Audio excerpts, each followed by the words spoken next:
যখনই স্বৈরাচারের পতন হলো 5ই আগস্ট, এরপরে সন্তুল লারমার স্থান কোথায় আপনারা দেখেন, সে বারবার পাশের দেশে ট্রিপ মারতেছে, ওখানে যেই থাকতেছে, অর্থাৎ কিছু একটা করার চেষ্টা করতেছে ওখানে বসে বসে, এবং আমাদের ওই হায়েনারা আবার সুবিধা নেওয়ার জন্য চেষ্টা করতেছে। তা আমাদেরকে এই জন্য সজাগ থাকতে হবে। প্রিয় বন্ধুগণ, আমি অনুরোধ করব আমাদেরকে সজাগ থাকতে হবে যে কিছু একটা তারা করার চেষ্টা করতেছে। কিন্তু পাশের এই হায়নাদের একটা বিষয় আপনারা লক্ষ্য করবেন, এরা কাউরে স্বাধীন করে দেয় না। তারা তামিলনাড়ুতে যুদ্ধ করাইছে, শ্রীলঙ্কাকে ধ্বংস করছে। যেই তামিলরা স্বাধীনতার পর্যায়ে চলে যাচ্ছিল, নিজেদের বাহিনী আবার ওখানে পাঠায় মাইরও খাইছে, অনেক সৈনিক মারা গেছে, অনেক ইয়ে হয়েছে। তারা নিজেদের বাহিনী নিয়োগ করছিল তামিলদের আবার সাইজ করার জন্য।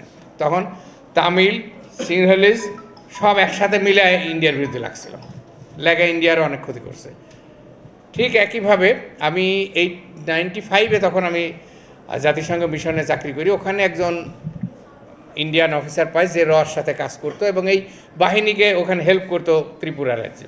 তো তার সাথে অনেক দিন মেশার পরে আমি বললাম যে তোমরা কীভাবে এটা কাজ করো? বলে হ্যাঁ, আমার দায়িত্ব, আমি এখানে কাজ করি, ওদের সহযোগিতা করি, করি, তোমাদের দেশে ওরা কি করে না করে এগুলো দেখা, ট্রেনিং এগুলো দেখি।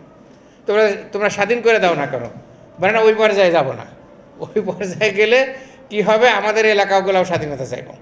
আমাদের যে বিভিন্ন গোষ্ঠী আছে, মিজো বা অন্য এই চাকমা কিন্তু মিজোরামেও আছে, মিজোরামের চাকমাকড়া ডিস্ট্রিক্টও আছে। ওরা অনেক অনুন্নত, আমাদের চাকমারা যত ভালো আছে বা উপজাতিরা, এর চেয়ে অনেক অনুন্নত এবং আছে, খারাপ অবস্থায় ওরা আছে।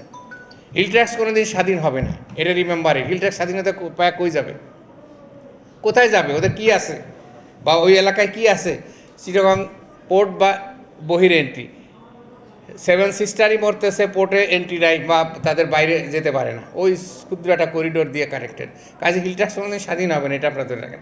বাট প্রবলেম সৃষ্টি করতে পারে, ঠিক আছে? এইটাই হচ্ছে বড়। এমন জায়গাতে যে অসুখটা আপনার সমস্যা সৃষ্টি করতে পারে, বাট বিচ্ছিন্ন কখনো হবে না ইনশাল্লাহ, এটা আপনারা নিশ্চিত থাকেন।